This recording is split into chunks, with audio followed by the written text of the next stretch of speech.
వసూళ్ల వర్షం కురిపిస్తున్న ఆఫీసర్. మలయాళ సినిమా ఆఫీసర్ ఆన్ డ్యూటీ. ఈ నెల 20వ తేదీన విడుదలైన సినిమా 6 రోజుల్లో 25 కోట్ల కలెక్షన్స్. వసూళ్లలో ఈ ఏడాది రెండో సినిమాగా నిలిచిన వైనం. మలయాళ స్టార్ హీరోల్లో ఒకరైన కుంచాకో బోబన్ నటించిన crime thriller movie officer on డ్యూటీకి వసూళ్ల వర్షం కురుస్తోంది. ఈ నెల 20వ తేదీన విడుదలైన ఈ చిత్రం విడుదలైన 4 రోజుల్లోనే లాభాల బాట పట్టింది.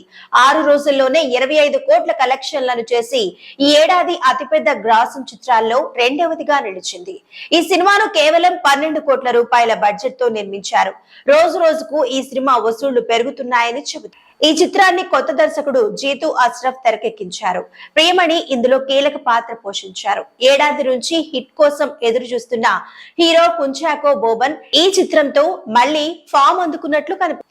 పద్మిని తర్వాత కుంచాకో బోబన్ కు సరైన బ్లాక్ బస్టర్ లేక సతమతమవుతున్నాడు.